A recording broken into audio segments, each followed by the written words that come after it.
Hello बच्चों, आपने पिछली वीडियो में जाना कि वायु प्रदूषण क्या है और उससे बचने के क्या उपाय हैं।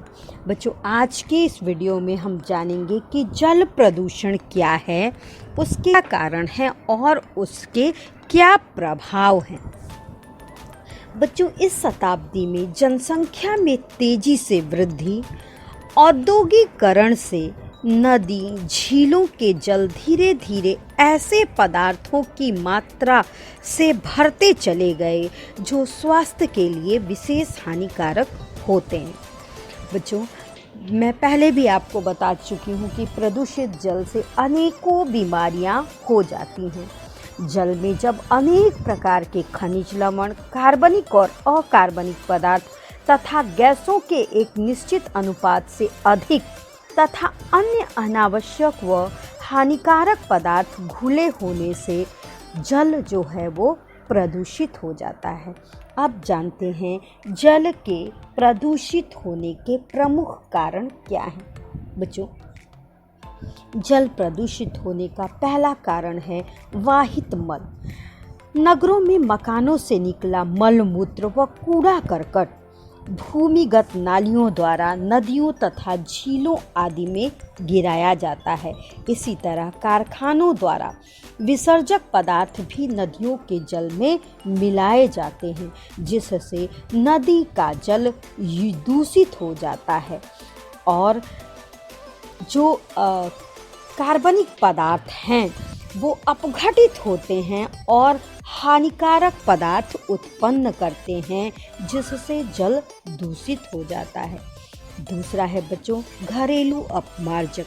आजकल घरों व मकानों की सफाई में, रसोई के बर्तनों को साफ करने के लिए, नहाने धोने के लिए रासायनिक अपमार्जकों का तेजी से प्रयोग होता है, जिसमें सर्फ, विम, साबुन, फिनाइल इत्यादि शामिल हैं। ये पदार्थ नालियों द्वारा नदियों, तालाबों और झीलों में जाकर पानी को दूषित कर रहे हैं।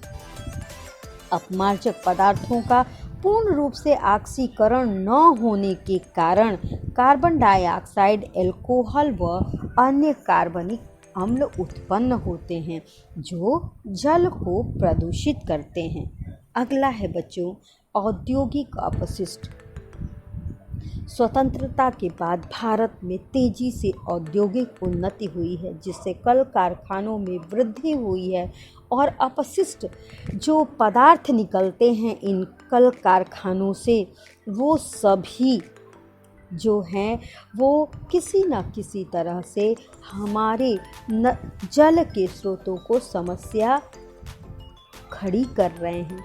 रेणुकूट में रिहंद बांध पर क्लोरीन के कारण, लखनऊ में गोमती नदी का जल कागज व लुगदी के कारखानों के कारण, दिल्ली में रासायनिक कारखाने व डीडी कारखानों के कारण, अपशिष्ट पदार्थों के कारण यमुना का जल प्रदूषित हो रहा है। इसी तरह देश के अन्य भागों की नदियां भी औद्योगिक अपशिष्ट के वजह से प्रदूषित हो रही हैं।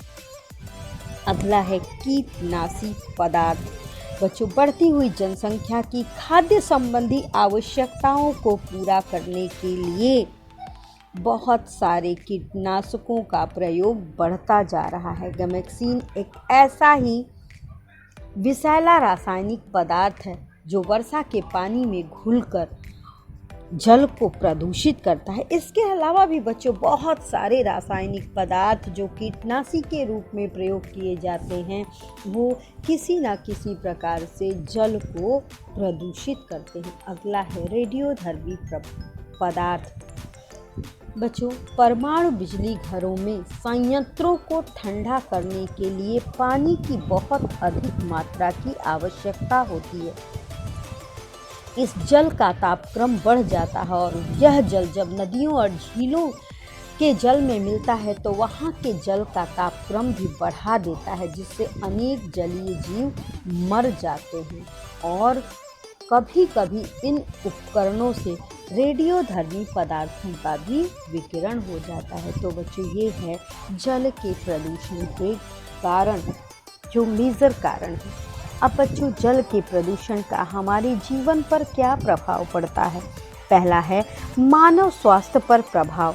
निरंतर प्रदूषित जल का सेवन करने से शरीर में नियंत्रण क्रिया पर बहुत बुरा प्रभाव पड़ता है, जिससे पीलिया, टाइफाइड, पेचिस, हैजा, डायरिया और क्षय रोग जैसे रोग हो जाते हैं।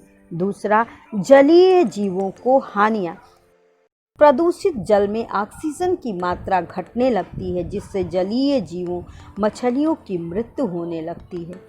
तीसरा, फसलों की क्षति। प्रदूषित जल से सिंचाई करने से फसलें खराब हो जाती हैं। अगला है जल प्रदूषण नियंत्रण के उपाय। बच्चों, किस प्रकार से आप जल को प्रदूषित होने से बचा सकते हो, जिसमें से ये पहला है औद्योगिक संस्थानों में जल को प्रदूषण रहित बनाना, यानी जल प्रदूषण रोकने के लिए कारखानों से निकले जल दोष सहित उन नदियों और तालाबों में डाल के, बल्कि उनको फिल्टर करके, ताकि उनके विषैले पदार्थ को हटाया जा सके। इस प्रकार से जल नदियों और तालाबों में गिराया जाए। कूड़े करकट को नदी में न फेंक कर। बच्चों देखो, कूड़े करकट, मल मूत्र और दूषित पदार्थों को रासायनिक विधियों द्वारा उपयोगी बनाया जा सकता, उन्हें जल में नहीं छोड़ना चाहिए। इसलिए कूड़ा करकट इत्यादि को रिसाइकल करके उन्हें किसी प्रकार उपयोग में लाया जाए, और जो कूड़े कचरे हैं उनको भी रिसाइकल किया जाए। अगला है प्रदूषण नियंत्रण अधिनियम। बच्चों, भारत सरकार ने प्रदूषण नियंत्रण कानून बनाया है, लेकिन उसका सख्ती से पालन नहीं होता है। सरकार को चाहिए कि उसका सख्ती से पालन करे, जिससे प्रदूषण नियंत्रण हो सके। पर्यावरणीय शिक्षा। प्रदूषण कम करने के लिए पाठ्यक्रम में पर्यावरणीय शिक्षा को लागू किया जाना चाहिए। इसके अलावा पर्यावरण प्रदूषण को समय समय पर लोगों को जागरूकता अभियान द्वारा जागरूक करना चाहिए। परमाणु विस्फोटों पर प्रतिबंध। बच्चों, जो हम लोग परमाणु परीक्षण करते हैं ना, तो वो समुद्र के जल में परमाणु विस्फोट करते हैं, जिससे क्या होता है, समुद्र के जल पे उसका बुरा असर पड़ता है। तो इस पे भी प्रतिबंध होना चाहिए। जलीय पौधे उगाना। नदियों, तालाबों, झीलों में शैवाल जैसे जलीय पौधे उगाने चाहिए, जो जल प्रदूषण को कम करते हैं।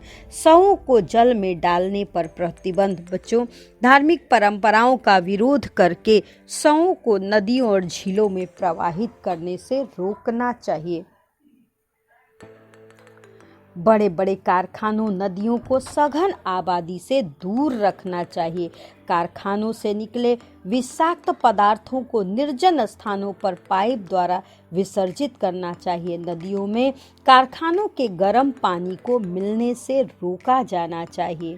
शहर के गंदे नालों को सीधे नदी और जलाशयों में न छोड़कर उन्हें दोष रहित बनाकर फिर नदियों में छोड़ा जाए। पेट्रोलियम पदार्थों को जहाज से सावधानी पूर्वक खाली करें, जिससे वह समुद्र में न गिरे। तो बच्चों, ये है जल प्रदूषण के बारे में। जल प्रदूषण क्या है, जल प्रदूषण के कारण क्या है, और जल प्रदूषण के प्रभाव क्या हैं, तथा जल प्रदूषण से बचने के उपाय। थैंक यू बच्चों।